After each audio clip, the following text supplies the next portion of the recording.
Hello, it's a privilege to come your way again today.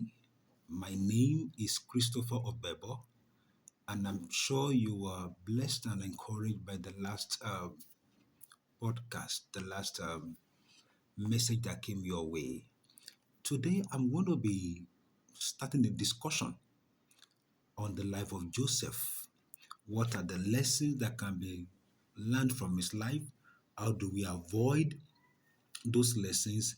And how do we improve our lives by the teachings, the things we can learn from his life?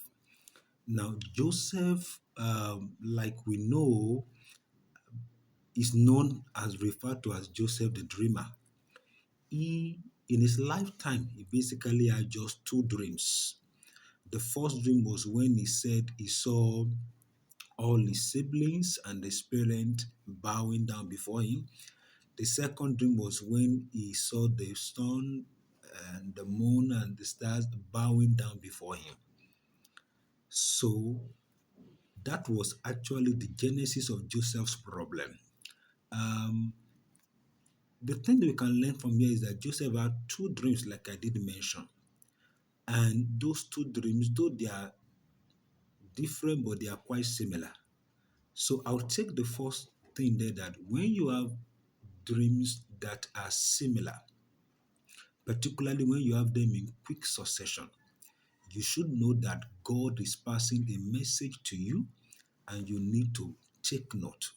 When you wake up from a dream, you are not just meant to stand up.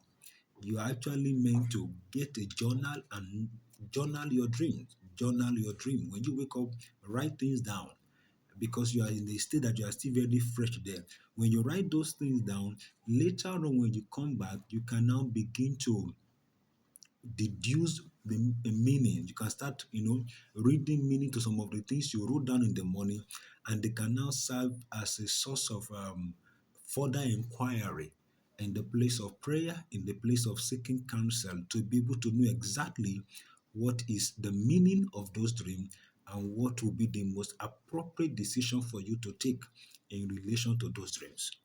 So, Joseph's problem was not that he had dreams. Everyone dreams.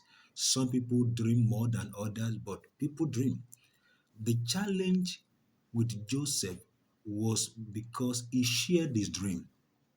The second lesson that we can learn from there is that it's not everyone that you share your dreams with. Some persons will be threatened by your dreams, just like when you have visions. Some people just telling them your vision threatens them and they feel insecure. So Joseph's brother, when they had the dream and the minute they read to the dream, they immediately felt insecure. That does that now you are not going to rule over us. But when he told his father said, "Don't worry, keep quiet." But the man began to reason what could be the meaning of that dream. But his brother saw him as an enemy. So the lesson here is that it's not every dream that you have that you share. Is even when you have to share the dream, you have to be mindful of who you share the dream with, so that you don't become the next target. Because you will remember that when they threw him in the prison, what they asked was that, let us kill the dreamer and we shall see what will become of his dream. There is a big conspiracy against your dream that you don't know. Or even if you think you don't know how deep the conspiracy is. So you can save yourself a whole lot of battle, a whole lot of headache, a whole lot of trauma by learning not to share your dreams. Understand what the dream is saying, and even if you are going to share, you have to be well guided by who you share your dreams with. People that will not feel threatened by your dream, people that will not think you are coming to take their place by your dream. And that is one way you can be able to reduce the battle, because the dream itself may bring some challenges your way, but the people that you share the dream with may actually add more to those challenges.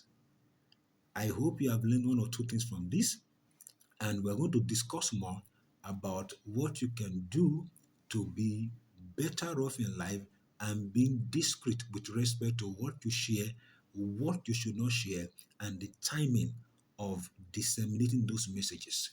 God bless you.